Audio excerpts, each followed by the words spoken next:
Baik, insya Allah pada kesempatan malam hari ini kita akan membahas tentang bab ziarah. Ya, bab ziarah kubur.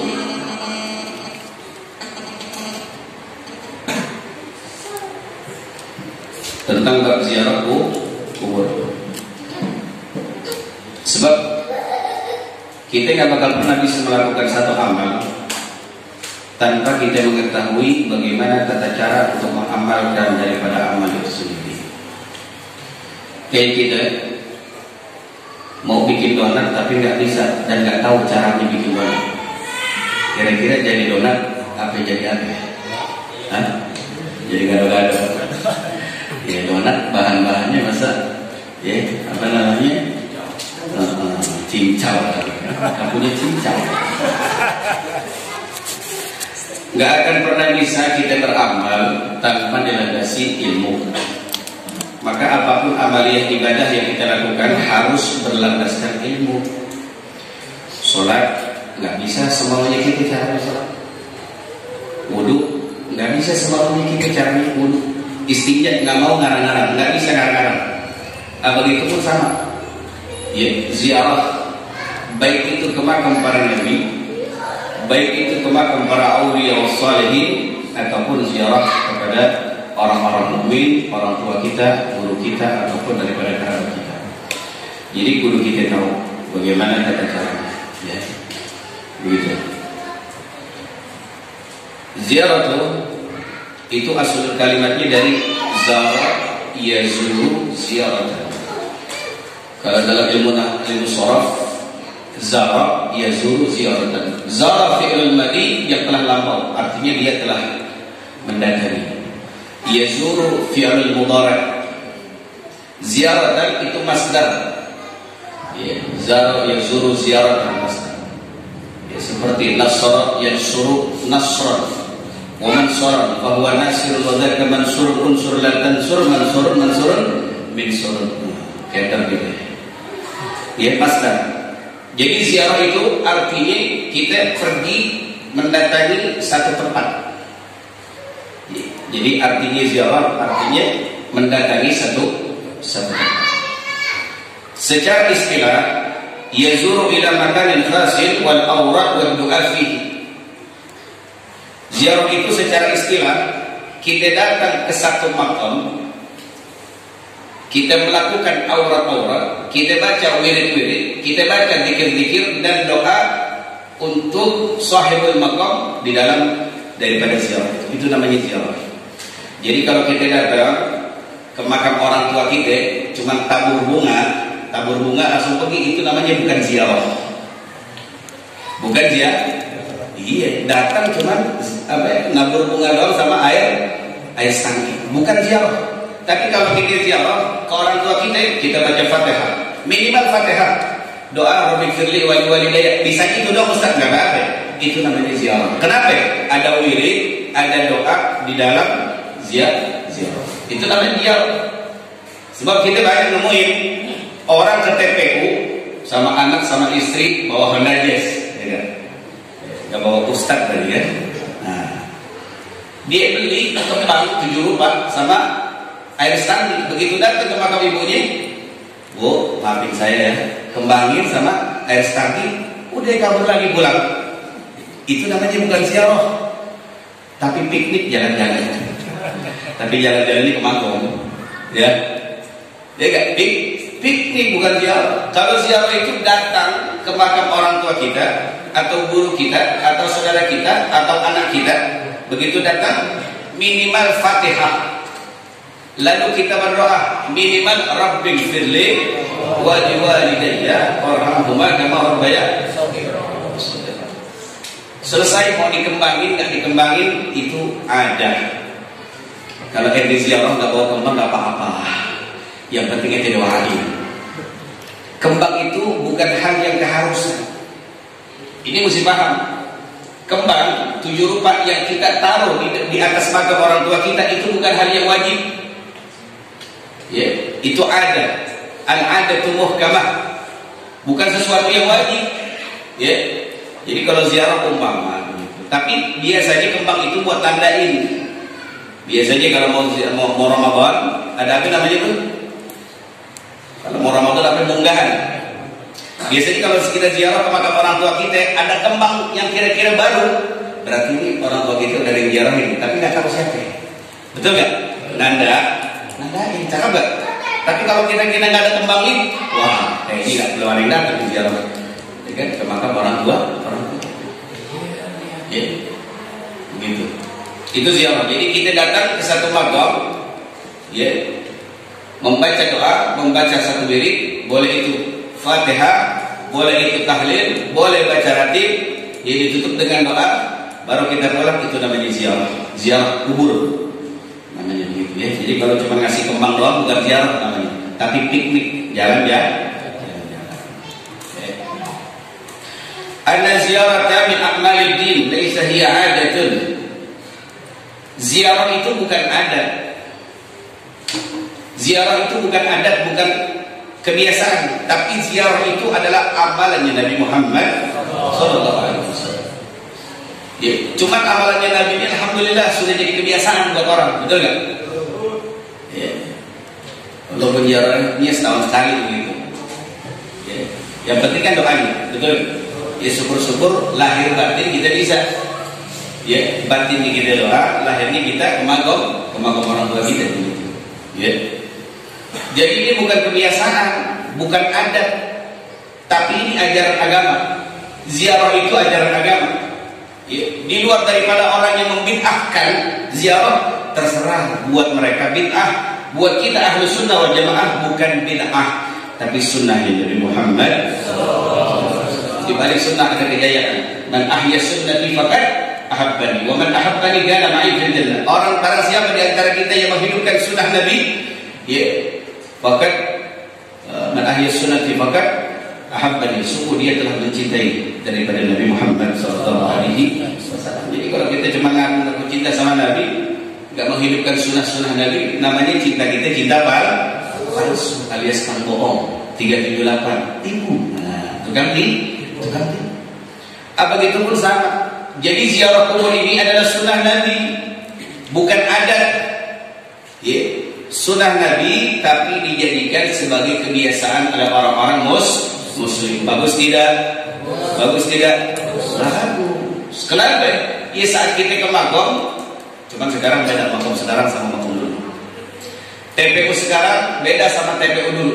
Dulu kalau kita mau ke TPU, takutnya masya Allah luar biasa. Tapi sekarang TPU masya Allah kayak mall, tukang cincau ada, yang pacaran ada. Hah? Betul nggak? Malam-malam aja kadang nggak sepi, rame di kuburan malah rame. Jadi mereka udah pada nggak takut sama makam. Kalau kita ngeliat makam kan lihat gundukan tanah, lihat batu nisan, ya Allah kita bakal begitu, tapi nggak tahu kapan. Ya betul nggak? Tapi sekarang kuburan udah disalahgunakan. Ya begitu. Orang udah nggak takut lagi sama kuburan. Ya. Maka Sayyidina Abu Bakar Siddiq radhiyallahu taala anhu arda, beliau saat melewati satu makam, beliau menangis luar biasa. Maka ditanya oleh sahabat yang lain, wahai Abu Bakar, kenapa engkau menangis saat kau melewati satu makam? Apa kata Sayyidina Abu Bakar Siddiq radhiyallahu taala anhu? Aku menangis karena di makam, di kuburan nanti aku akan sendiri. Kalau di neraka rame-rame, banyak teman. Tapi kalau di makam, di kuburan kita sendiri. Ya, gelap, ngap, nggak ada oksigen, nggak ada udara, ditinggalkan sendiri. Istri yang katanya cinta mati sama kita nggak mau dikubur bareng-bareng kita, betul? Apalagi suami, istrinya meninggal, kira-kira mau nggak dimakamin bareng sama istri? Oh enggak. Tanahnya belum kering aja udah nikah lagi.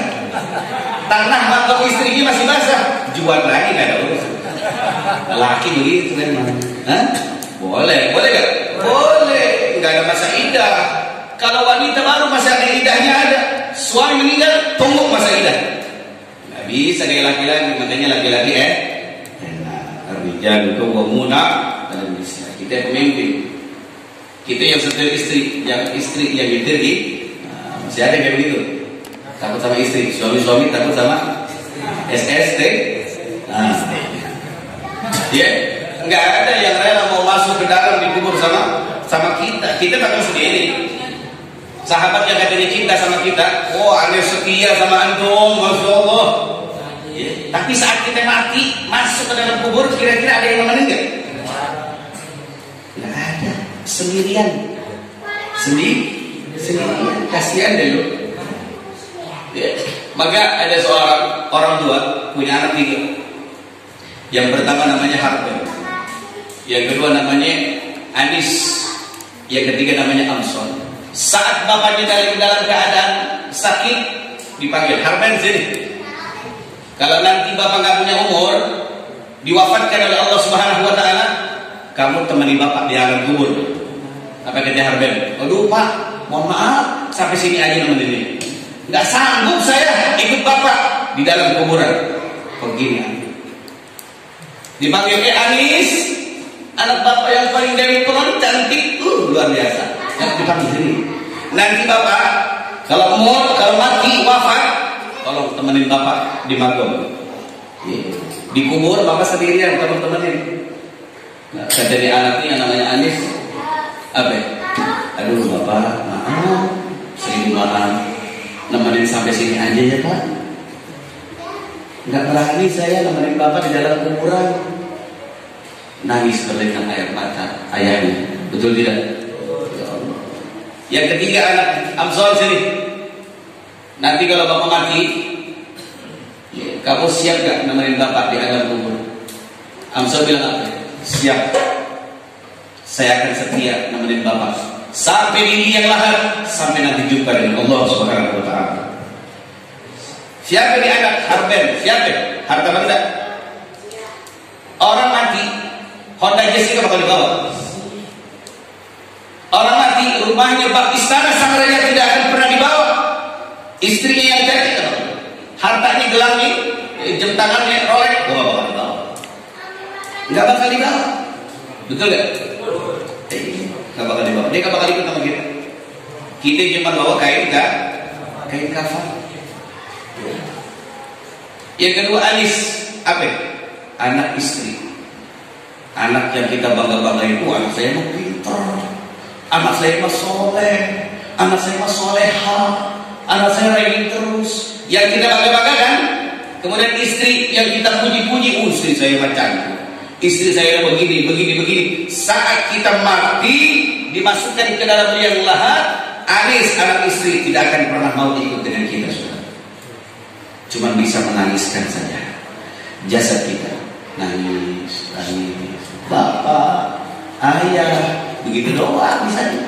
Bapak kenapa mati sekarang, nggak besok aja deh gitu. Hati pilih-pilih. Emang lo yang punya channelnya gitu.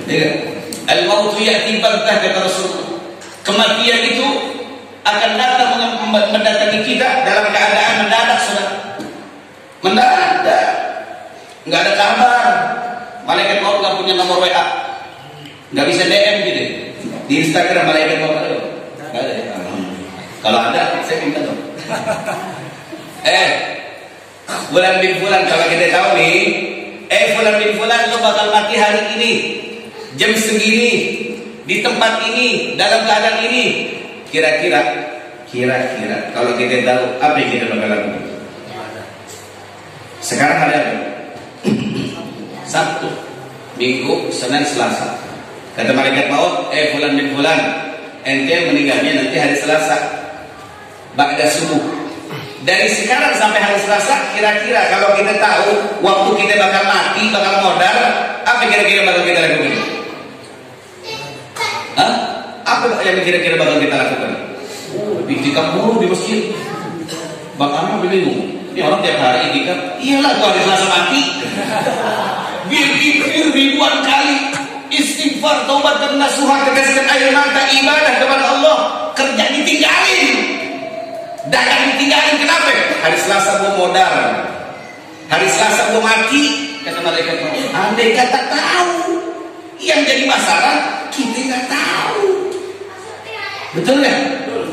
Lagi enak-enak minum cappuccino cincau, ketabrak sama nenek-nenek meninggal. Lagi enak tuh, lagi nasrot, ya. Ketabrak sama nenek-nenek emut, nggak ada yang tahu. Iya, betul nggak? Jadi nggak ada yang tahu kapan kita mati. Ya, begitu. Jadi kudu kita waspada, kudu persiapkan diri kita. Selama ini kan kita persiapkan apa sih? Mempersiapkan tabungan untuk rumah, mempersiapkan tabungan untuk beli Alphard Honda Jazz. Bapak mana? Ya. Bapak Honda Jazz saya udah diparkirin. Nah, halo. Obat sudah diminum belum? Cakep, ya. Ya, lucu dikit ya. Biar kan tegang ini masalahnya ziarah kubur, begitu, ya. Jadi nggak ada yang kita bawa. Semuanya itu titipan Allah Subhanahu wa Ta'ala.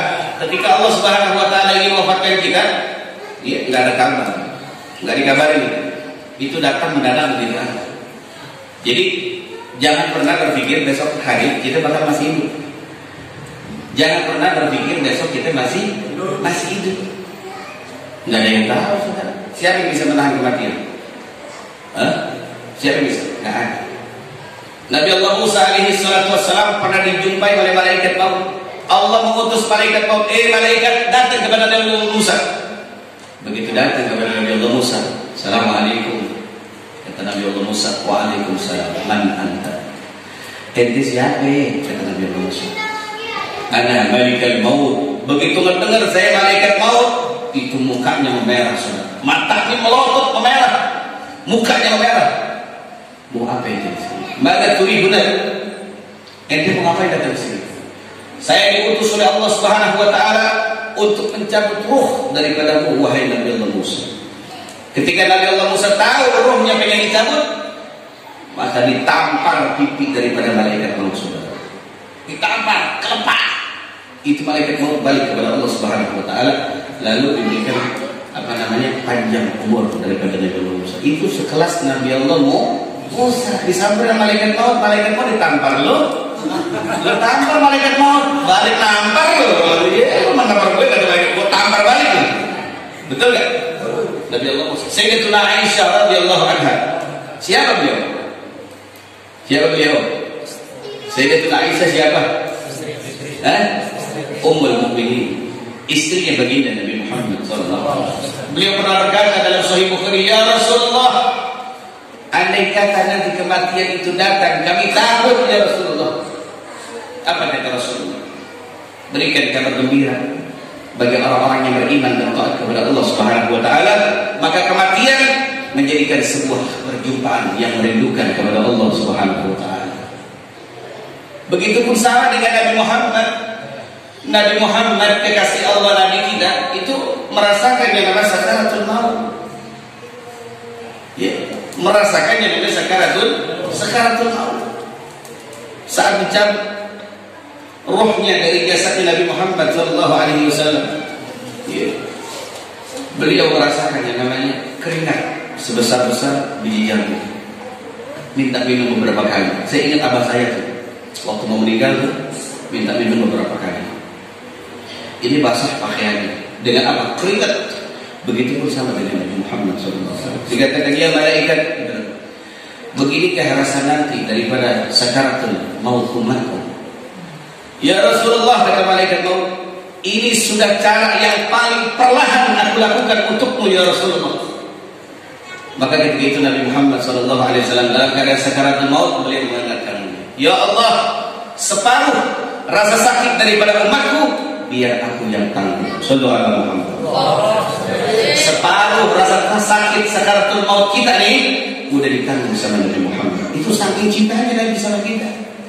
Saking cintanya Nabi sama kita. Dan nggak ada manusia yang diberikan pilihan kecuali Nabi Muhammad sallallahu alaihi wasallam. Kata malaikat maut apa? Ya Rasulullah, ada salam darimu. Andai kata kau masih ingin hidup, aku akan balik kepada Allah Subhanahu wa Ta'ala dan kau hidup lebih panjang. Tapi andai kata hari ini kau ingin diwafatkan, maka mari sama-sama kita kepada Allah Subhanahu wa Ta'ala. Apa jawabannya Nabi Muhammad sallallahu alaihi wasallam? Fa kaifa ummati ba'da al-maut? Ya malaikat, bagaimana nanti keadaan umatku kalau aku mati? Maka Allah Subhanahu wa taala berikan kabar gembira kepada umat ini. Berikan kabar gembira wahai malaikat kepada kekasihku umat Nabi yang beriman, maka kematiannya menjadikan kerinduan kepada Allah Subhanahu wa taala. Maka ketika itu Rasulullah SAW mengatakan, bagaimana ya Rasulullah, kata malaikat maut. Apa jawaban Rasulullah? Inni syauqan ila liqa'i rabbik. Sesungguhnya aku merindukan Allah, maka cabutlah ruhku wahai malaikat. Sallallahu alaihi wasallam. Jadi kematian itu bagi orang yang beriman kepada Allah Subhanahu wa taala bukan hal yang ditakutkan, tapi menjadi hal kerinduan dia kepada Allah Subhanahu wa taala. Takut mati, tapi mau hidup tapi nggak berani, nggak mau kejar. Kita ini nggak mau mati. Hati-hati. Kalau di hati kita masih ada nyangkut, nggak pengen mati. Hati-hati. Jangan. Kita harus yakini dan imani bahwa kematian itu akan menghampiri kita. Jangan punya pikiran banyak umur, sampai nggak kepikiran mati. Jangan kayak begitu. Jadi seperti itu. Kemudian al-maqasidatu ziarah. Buat apa kita ziarah? Ziarah orang tua kita, ziarah kerabat kita, ziarah para nabi, ziarah orang-orang saleh, ziarah aulia. Ngapain kita ziarah ke mereka? Buat apa ziarah?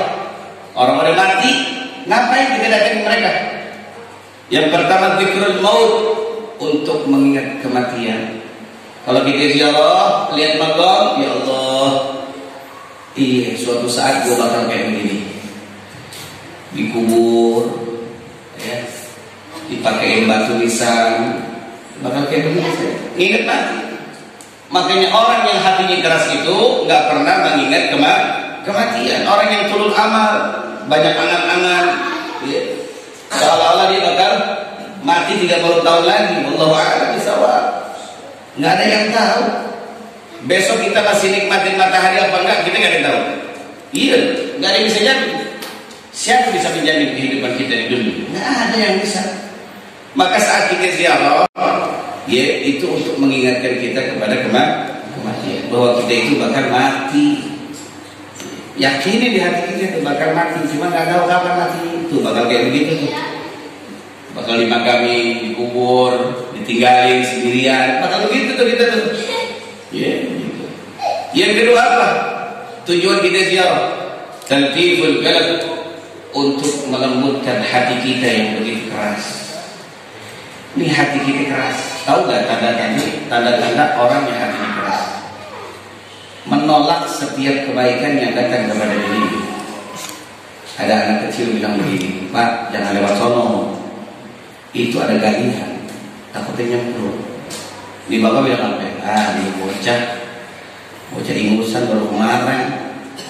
Dia bawel banget loh. Dia lewat sono, menjemput masuk usada. Di usada, ya Allah, gua kenapa nggak dengerin omongan bocah? Jangan lihat bocah ini. Makanya dalam satu makalah dikatakan, khudhil hikmah walau min fahmil bahaim. Ambillah nasihat, walaupun nasihat itu keluar dari mulut binatang sekalipun, saudara. Kita lagi begini, ada kucing lewat, berikan kebaikan buat kita nasihat, ambil, jangan lihat kucingnya, saudara. Saya mau tanya sama anda, telur anda makan nggak? Dari mana itu telur keluar? Dari pantat masih bisa kita makan, saudara. Masih mau kita makan, saudara. Nasihat dari ulama kita yang mau dengar, saudara. Nasihat dari orang baik kita yang mau dengar, saudara. Wallahu a'lam. Hati kita lebih keras, betul tidak? Yang dari pantat ayam kita ambil. Apaan?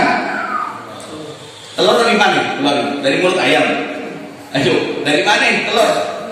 Pantat. Tempat itu telur keluar dari situ. Kita makan. Itu telur. Sekarang kalau nasihat yang keluar dari orang yang baik, nasihat dari siapapun itu, saudara, sekalipun dia orang gila, orang stres, Tapi kalau ada kalimat itu nasihat mengingatkan kita kepada Allah Subhanahu wa taala, khud, ambil. Jangan pilih-pilih. Jangan pilih. Oh, saya mah pengennya ambil nasihat kiai ini aja. Saya pengennya ambil nasihat Habib ini aja. Enggak, siapapun. Orang tua ya mikul, tukang apa? Tukang apa namanya? Pisang rebus, kemudian ubi rebus, kacang rebus, dia lewatkan. Orang tua tukang pisang rebus, dia tukang kacang rebus, kita beli sama dia, dinasihatin kita dia. Nah, jangan lupa perbanyak sholawat kepada Nabi. Kita ambil gak kira-kira? Kita ambil gak kira-kira? Yang benar. Kita ambil gak? Biasanya isi otak orang sekarang, kalau tuh orang gak berduit, gak sukses, nasihat itu jadi kentutnya bisa jadi nasihat buat siapa? Orang yang kaya. Betul. Orang yang kaya, orangnya ini salah. Kentutnya ini jadi kata-kata bijak. Orang kaya nih, bos, ente mah belum miskin mau nasihatin ane. Ente kaya dulu, baru nasihatin ane. Ada kayak begitu orang? Ada kayak begitu orang? Ada.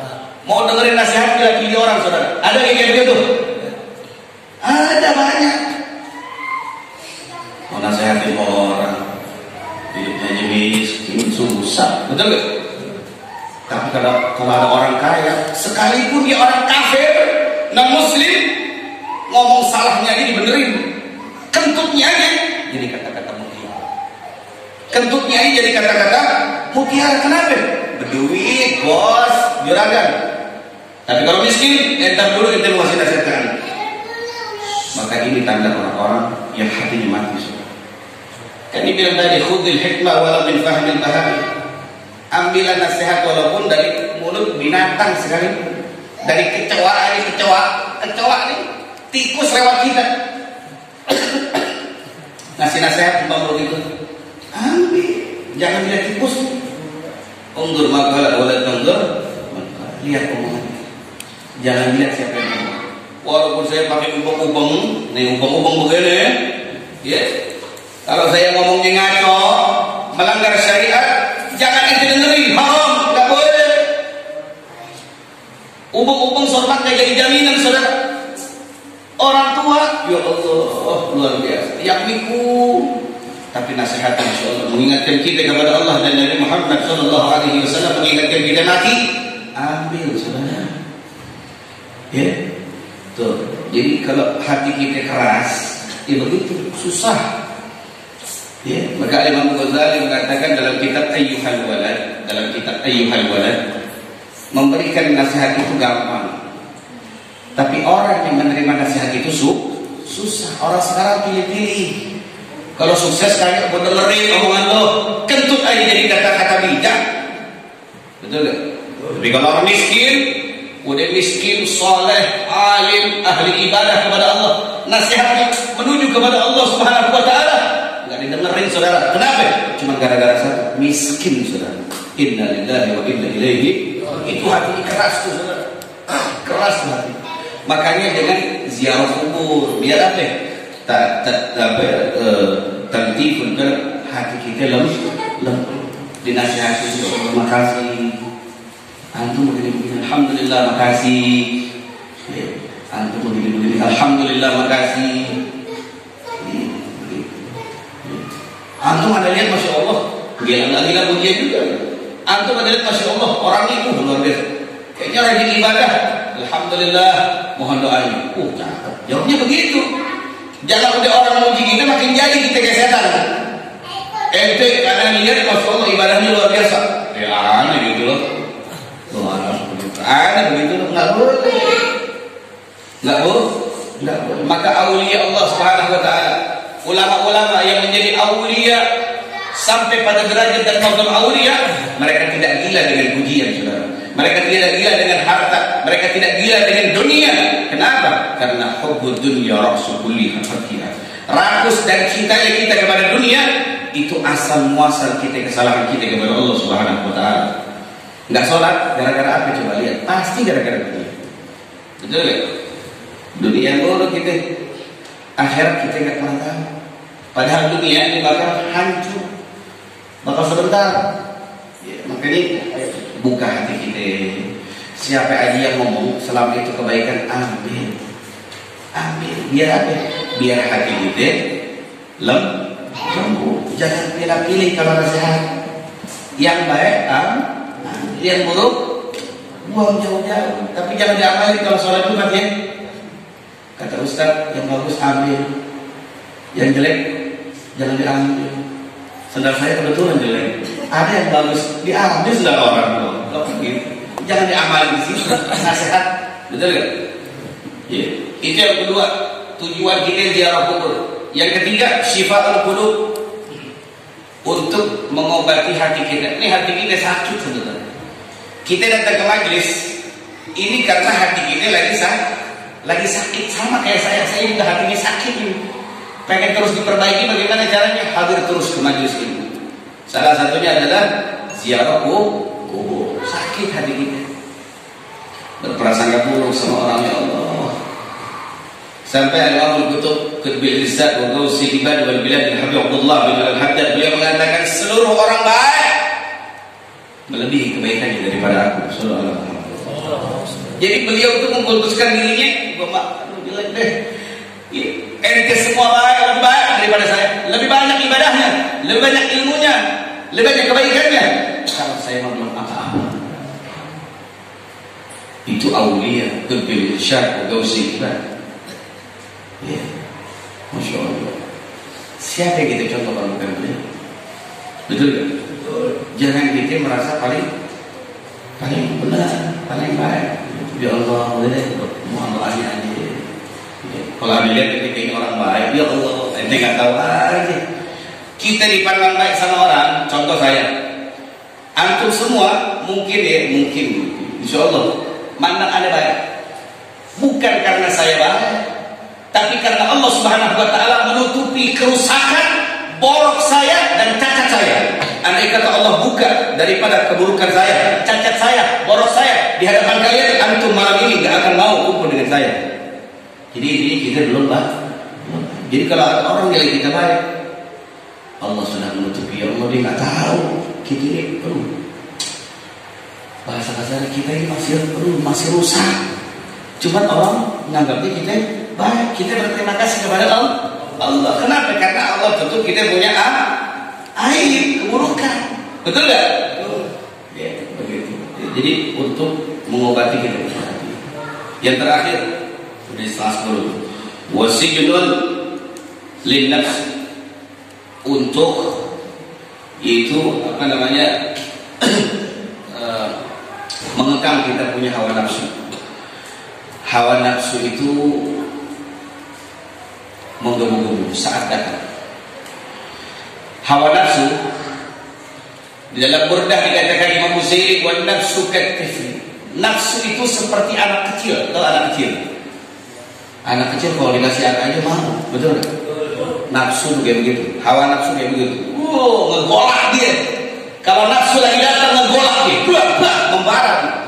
Tapi saat kita sudah tumpahkan itu semua, saat kita sudah lakukan itu semua, nafsu akan bertepuk tangan. Temen gue baru, kata nafsu. Temen gue, pokoknya kalau ada sesuatu keinginan yang bertolak belakang dengan syariat yang menggebu-gebu, hati-hati, itu nafsu. Nah, ya Allah, astagfirullah, astagfirullah, nafsu. Ajak ngomong nafsu. Kayak Imam Ghazali. Imam Ghazali begitu, diajak ngomong nafsu. Nafsu, jangan macam-macam gitu. Mencondongkan diriku untuk berbuat kemaksiatan. Diomelin nafsu Pak, sama siapa? Imam Ghazali rahmatullah alaih. Begitupun sama antum. Tapi jangan depan orang nih, saking gila loh. Kayak nafsu, diam gak loh? Wah, enggak. Kesangin orang stres lagi nih orang. Maksudnya saat kita lagi pengen nih, lagi bergejolak. Ya.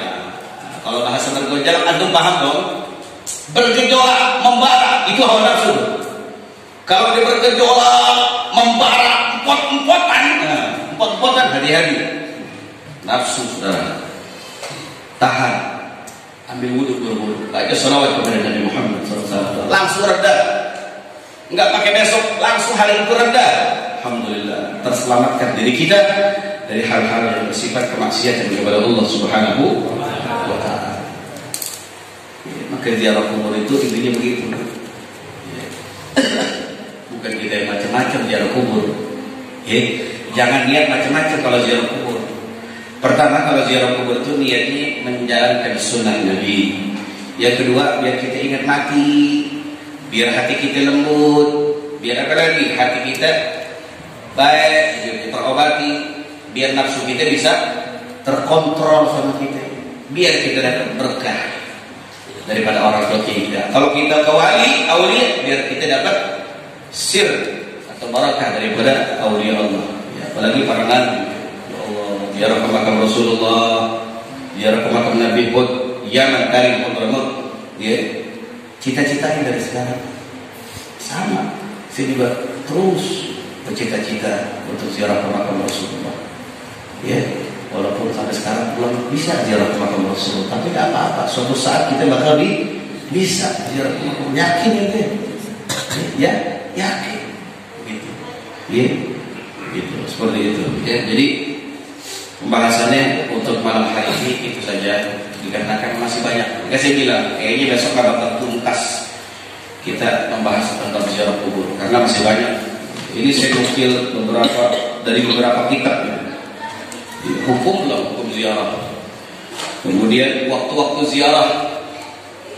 Kemudian adab-adab kita berziarah. Belum. Jadi masih banyak. Jadi cukup malam hari ini itu saja. Sekali lagi mudah-mudahan majelis ini manfaat.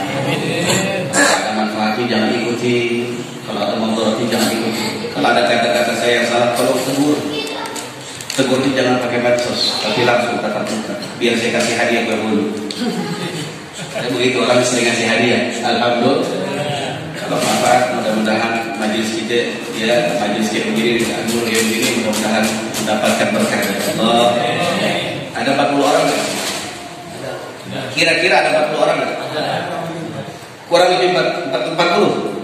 Dalam kitab Al-Fawaid Al-Mukhtarah, tadi sore saya baca kitab Al-Fawaid Al-Mukhtarah Habib Zain bin Ibrahim bin Smith, ada satu makalah, ada satu hadis Nabi Muhammad SAW mengatakan, la yajtabi'ul qawma fil khairi arba'ina nafarin illa fihi waliyyun min awliyaillah. Tidaklah berkumpul satu kaum dalam kebaikan yang berjumlah 40 orang kecuali di dalamnya ada seorang wali. Mudah-mudahan di sini ada wali. Amin. Amin. Amin dong. Amin. Sebab ada wali yang tahu dirinya wali dan orang tahu bahwa dirinya wali. Yang kedua, ini Fawaidul Mukhtarah. Pernah kita bahas di basecamp ya, Pak Ruslan. Yang kedua, ada wali yang nggak tahu dirinya wali, tapi orang tahu kalau dia wali. Yang ketiga, ada wali yang nggak tahu dirinya wali dan orang nggak tahu kalau dirinya wali. Sama dua-duanya nggak tahu. Wali itu nggak tahu kalau dia wali, orang lain juga nggak tahu kalau dia wali. Mudah-mudahan ada wali. Amin.